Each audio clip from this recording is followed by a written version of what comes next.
serial killers. I feel like fucking Oprah Winfrey. There are serial killers everywhere, all around us, and just lurking in the shadows, the quiet ones. And if you're watching this video with just one other person, there is a 95% chance that they are a serial killer, according to statistics that I made up just for this video.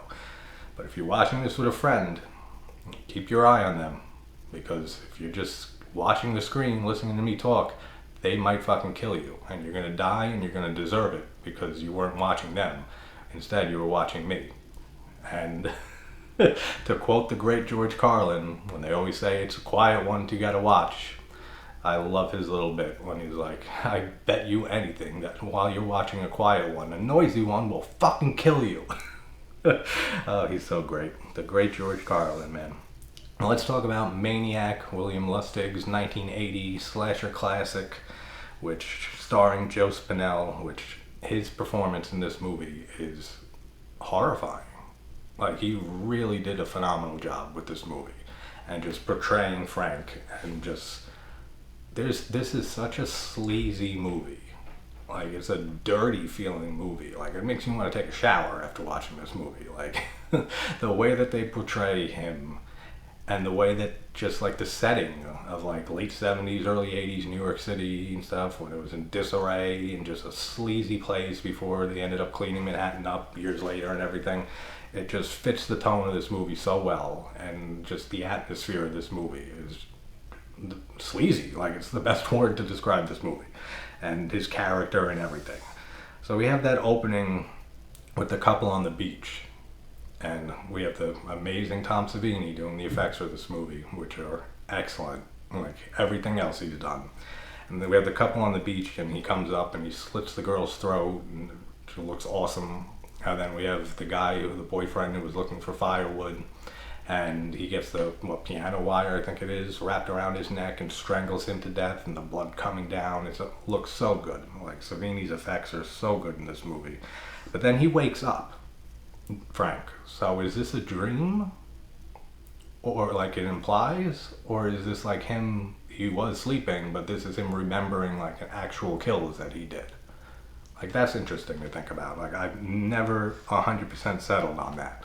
Like, if that's a dream, or if he was like making up like these kills in his mind, or if this is memories that he was dreaming about. Interesting. But we know that he has a bunch of mother issues. That's why this is Mommy Issues Monday. I thought of this yesterday because I didn't know what to do after the Child's Play franchise. And sometimes shit just falls into your lap, because I fell asleep for a little bit last night, and I woke up with Tubi, with the autoplay, how it plays a movie next, and woke up to the remake, which, if people haven't seen the remake of Maniac with Elijah Wood from 2012, I will be talking a little bit about that in this video, even though I'll be covering it in the next video. But it's just so hard to not talk about both and like compare their portrayals of Frank and everything. So if you haven't seen the remake, it's on Tubi now for free. It is one of the best remakes I've ever seen. Like, that movie is excellent in every way. So definitely check it out if you haven't seen it, and close out on this if you don't want to get spoiled for that. Like I said, I'm not going to talk much about it because I'll have a video after this all about the remake, but I will touch on it a little bit. But we see his scars and everything from his mother on his chest and everything, on Frank's chest. And then we see later and this is creepy as shit, that he has a mannequin of himself when he was a child. That's so fucking weird, man. That's so creepy. And we see him burning the mannequin with a cigarette. So we can only assume that that's where his scars came from. There's cigarette burns and whatever else that his mother used to do to him. And he used to get locked in the closet and everything. So he has severe mother issues, abandonment issues, which are all pretty typical of serial killers and stuff. And with harming animals as kids and stuff, which we don't see him, flashbacks of that. But we can only assume that he probably was into that too. But the scene with the prostitute, when he's strangling the prostitute, like his eyes bugging out of his head, that's some horrifying shit, man. Like, He did such a great job in this movie, Spinell, of just portraying this fucking psychopath, serial killer, like absolutely, and being able to just look into his mind and thought process and everything, which leads me to the biggest question here with this movie and the remake. Is Frank in control the entire time? Or does something just take over when he goes into kill mode? Like, kind of like Dexter's Dark Passenger and stuff. But even in Dexter, like, he's very calculated, like, to a T. Meticulous as can be with all his kills. And he needs to kill just for the release and everything. So Dexter, I think he's in control the whole time. But Frank, in this movie and in the remake, like, they play it kind of differently. Like, the remake is very, very similar in most ways to the original here. But there's enough difference by the way that Spinell plays Frank in this movie and Elijah Wood plays it in the remake that makes me question, like, their thought process and that whole idea of, are they in control the whole time, or does something just take over? Because we see after he kills the prostitute and, like, while he's strangling her and stuff, like, it switches from the prostitute to another woman who we can just assume is his mother, him taking out his frustration and anger and everything on his mother. Then it switches right back to the prostitute, and he gets up after that and he's, like, gagging and stuff and saying, like, why'd you make me do that? And, like, his whole inner dialogue and stuff throughout this whole movie is so fucking freaky. It's so creepy the way that Spinell just, like, talks to himself in this movie with the like, his just ramblings of a crazy person, like when he's with the mannequins and stuff and he's saying, like, I'm not going to let you take them away from me, and, like, talking about, like, yes miss, no miss, whatever miss, like, just the things that he says. You listen to it and you're like, this is a fucking psychopath. This guy is out of his fucking mind, because nothing he says makes sense. I'm sure it does to him, but nothing it's just ramblings of a crazy person. And just the way that Spinell plays his character is phenomenal in this movie. Like, it really is. It really makes you think that this guy is, like, a real fucking killer. Like, watching him perform in this movie, absolutely. Like, you watch him in this movie, I wouldn't second guess it if someone actually came out and said, no, yeah, Spinell is an actual fucking psychopath in real life. Like, like, absolutely. But he starts gagging and stuff after and saying, like, why'd you make me do that? Like, I didn't want to do that. Every time I go out, like, this happens and stuff. So is he in control the whole time? Or does he, as it implies a little bit, that he hates doing this? And that he can't control it, that every time he goes out, something like this happens. He ends up killing. And in the remake, Elijah Wood's Frank only goes after women. Like, that's his target, is just always women. But in this one, he does kill Tom Savini's character, which is male, and then in the opening dream, or if it's a memory, like I said, he kills the boyfriend. So is it just he has this need to kill no matter what? Like, yeah, he does go after women more with the scalping and everything like that, but he does kill at least one male Savini in this movie. That's if we're assuming that the beginning is a dream.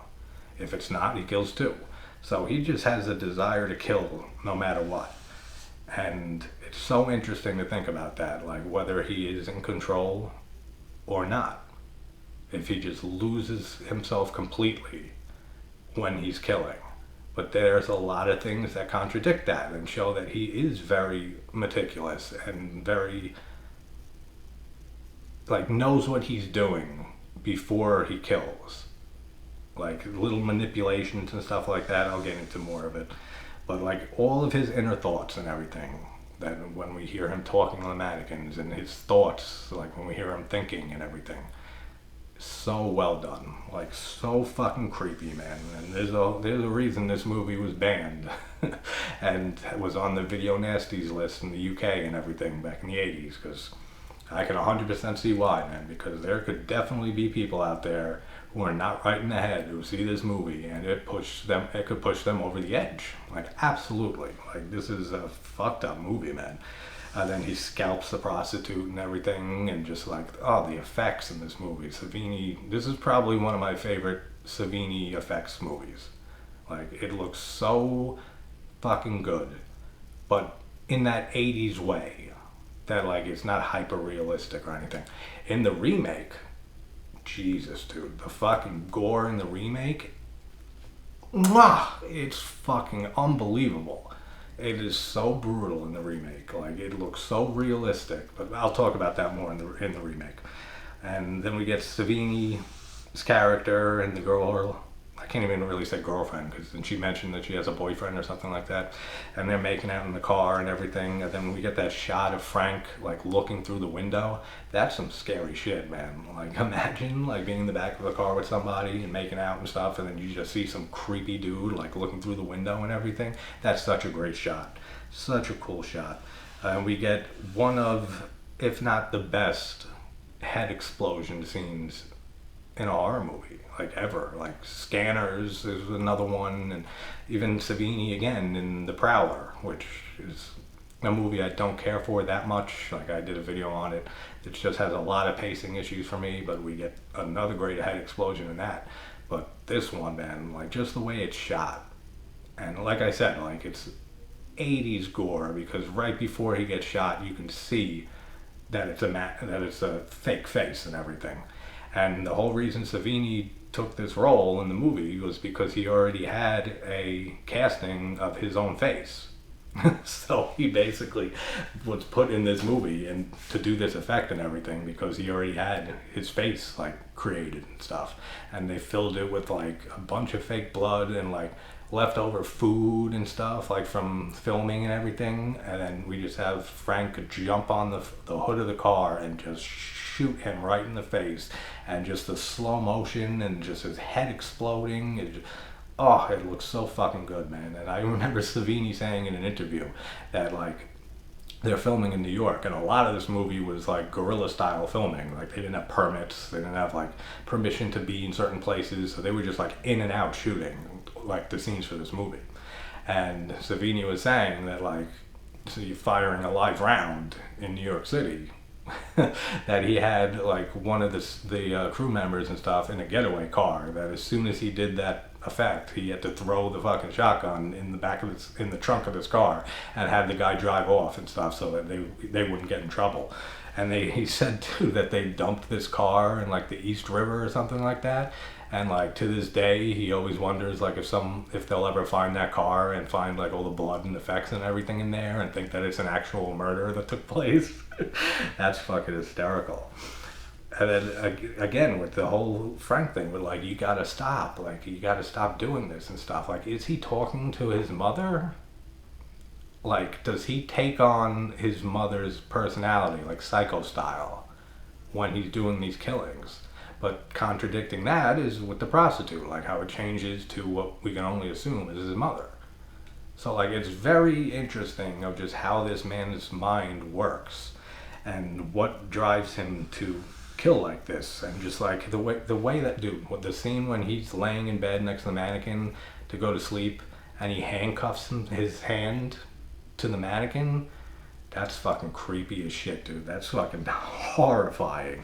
It takes a special kind of guy, right, to handcuff yourself to a mannequin who he views as alive still. Like, he still sees these things as possessions, as like that he didn't really kill them, that he's taking them with him and preserving them and preserving their beauty and everything. Like when he says Anna, about her photographs and everything, him saying that like photographs are a way to keep somebody forever, to preserve someone so they don't die, they don't age.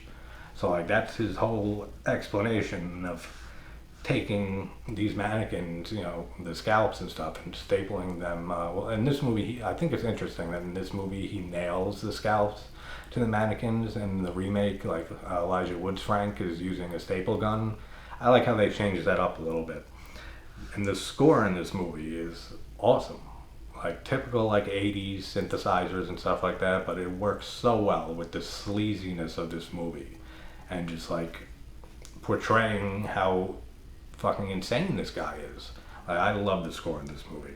And we get the whole subway scene with the girl being chased by Frank in the subway, and there's a weird shot in this whole little sequence that when she just misses the train and she's trying to open the door and stuff like that to the subway, and she misses the subway, they show a shot from the subway like back to her, and there's people there. Like you see somebody walking on the other side of the platform, and you see like a few other people standing there.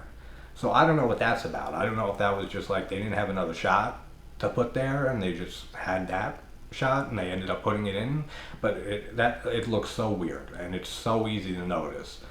And you would think right then and there, like, why doesn't she just scream across the platform for help? Like, so it's got to be a fuck up on their part, or they, like I said, they just didn't have another shot to use. But I mean, why even put it in then? Just don't use that shot.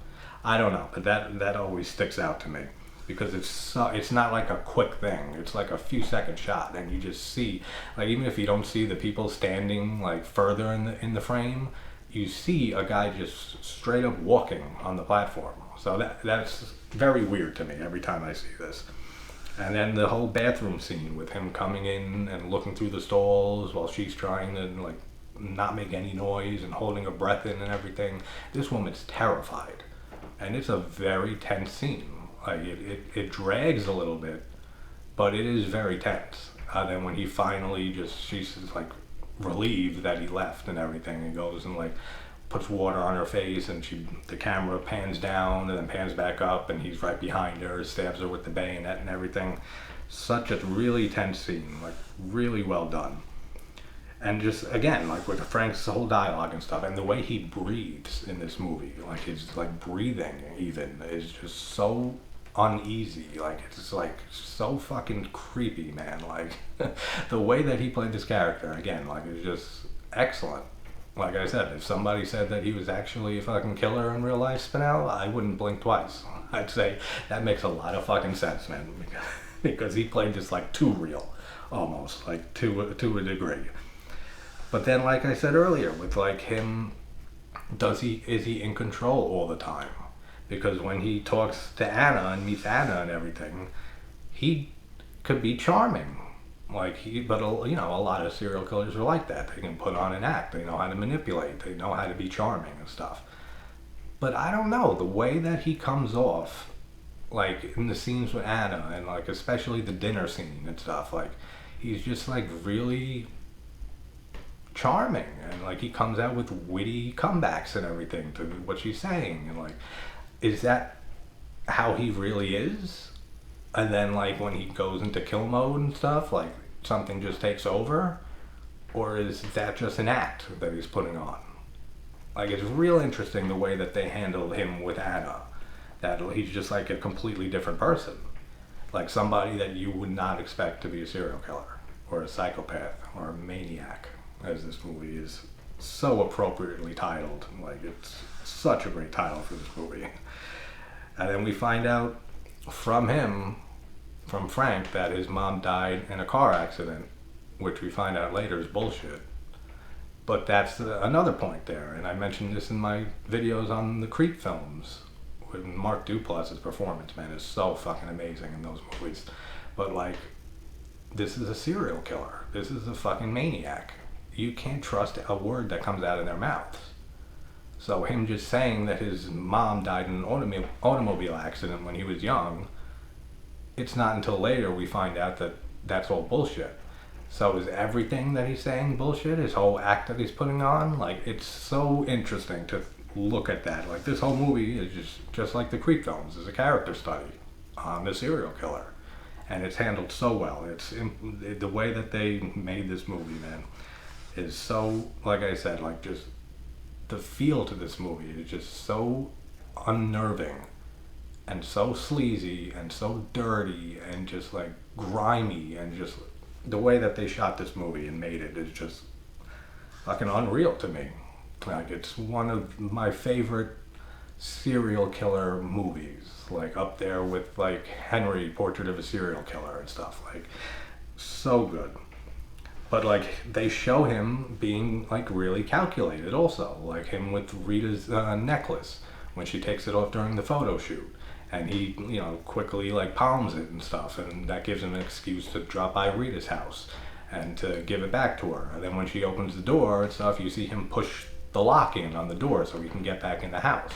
So he's calculating his moves before he kills these women. So again, like, is he in control when he kills? Like, I lean more towards that he knows what he's doing. Like in this movie, like the way they portray Frank, I look at him more as like a tortured soul. Like, not that you feel bad for the guy, but like, you know, obviously with the way he is and one of the things he does, but I feel like he's more of a tortured soul in this movie. Just his whole past with his mother and everything, that he's so fucked up in the head that it just led him down this road, and it led him to being a killer. But he seems a lot more emotionally fucked up in this movie, while in the remake, Elijah Wood's portrayal of Frank seems a lot more mentally ill to me. But I'll get like into that in the remake, like I said. And then him when he gets back into Rita's house and everything, and he's talking to her like it's his mother, and saying like, I used to hide in the closet. Did you know that? And like you're not going out tonight and stuff and everything before he scalps her and stuff. Like just his whole dialogue and stuff throughout this movie about him talking to his mother. And then we find out that he killed her. That he killed his mother and stuff, which again is something in the remake that they touch on and they change up a little bit. But like saying that his mother left him alone and everything, and that you didn't need all those other men. Like, I loved you, they didn't love you, and just, his fucking dialogue, man, is so fucking creepy. And then that's when he like pretty much reveals that he killed his mother and stuff. That he just was tired of being left alone and the abuse from his mom and everything, and the neglect and everything, and that he wasn't letting her go out that night, and he ended up killing her. And then he just stabs Rita, and again, the gore effects, awesome in this. And then the way that after that he just like lays on top of her and is like crying and saying like, oh, mommy, mommy, and stuff. Like, this guy is so fucked up mentally. And that's why, like I said, he's like just a tortured soul. Like, he was never had a chance. Like, with everything that happened to him in his past. Like, this guy never had a chance to be normal. Like, he was just being pruned to be a psycho killer, talking heads, fucking great, from the very beginning, from his childhood. And then the scalping scene in with Rita and stuff, like when he scalps her and then you see the blood dripping down the camera lens and stuff, that's such a great shot. What a cool shot that is. And then we see him back at his apartment and everything, and like people who light dozens of candles like that, especially like when they go to sleep, that bothers me in movies, man. It's like you're just asking to get sent to a fiery hell, and like just God forbid one of those things fucking fall over. Like, you're burning to death. Like, I don't know. It's something that always bothers me in movies, seeing people with like dozens of candles lit all over the place. It's fine if you're having like a romantic evening with somebody and stuff, and then like, you know, you put the candles out afterwards, but just sleeping with a bunch of fucking candles with flames all around you that could easily be knocked over, like, or fall or anything. I would never take that chance. I'm not burning to death. That's like one of the worst ways you can go, man. Then, like I said, and burning his child version of him, the mannequin and stuff. That's so fucking weird. That's so creepy.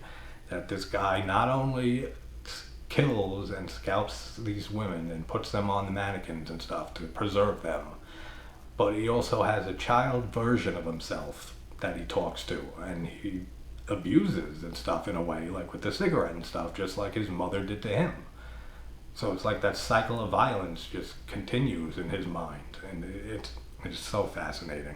And then him with the music box, when you turn, that's such a fucking great shot, like that whole little sequence with him with the gun, the little toy gun and stuff, and like he has other toys and stuff around, like from his childhood.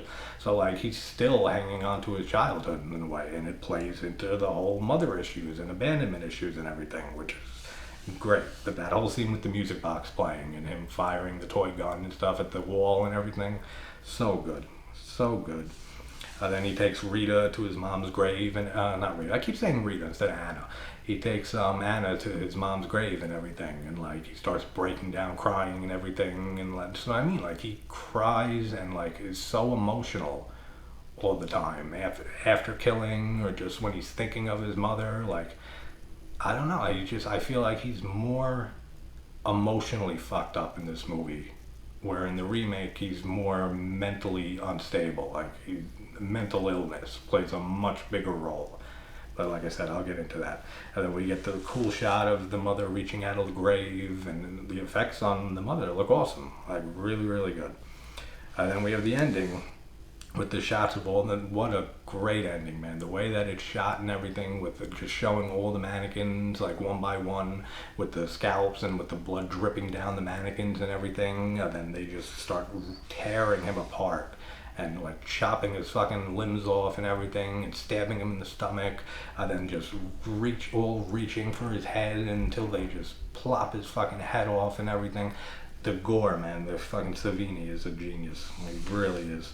Then we have the cops come in, and they find Frank dead in bed, but his head's on, and he just has like the stomach wound that the mannequins, you know, in his hallucination stabbed him. So he killed himself, is what I'm guessing. Because like he just stabbed himself in the stomach and bled out. And then we get the little eyes opening at the end and stuff, which I don't think that was anything more than just like a stylistic choice, like a way of just, you know, like a final scare in a way. Because he's fucking dead. Like he's absolutely dead. But I love the way that the cops like come in, there's just two of them. Like, and this is all over in the news and stuff, that there's a serial killer in Manhattan and stuff, and that they've been tracking him. And there's only two cops that show up, and then they see him dead, and then they just walk out and shut the door. Like, like, don't you think that like they'd at least leave the door open, and they got to bring in paramedics and take the body away and like have a whole investigation there and stuff? Like, they never show any of that. They don't really need to, but like I just always thought it was funny how they just come in and they're like, oh, he's dead. And they just walk out and shut the door behind them. But man, just the way that Spinell plays the role in this movie, and the difference between Elijah Wood's performance, which I'll get to in like 5 seconds. So that's Maniac by William Lustig, one of my favorite slashers from the 80s, and such a controversial movie when this came out. Like I said, it was banned all over the place, and for good reason. I mean, I don't believe in censorship or banning anything, any type of art, but I could see where they were coming from, for sure. Like I said, you get the wrong person who's like mentally right at the edge seeing this movie. I can absolutely see this movie pushing somebody over that edge, like without a doubt. But let's get into the remake. I'll be back in a few seconds, guys.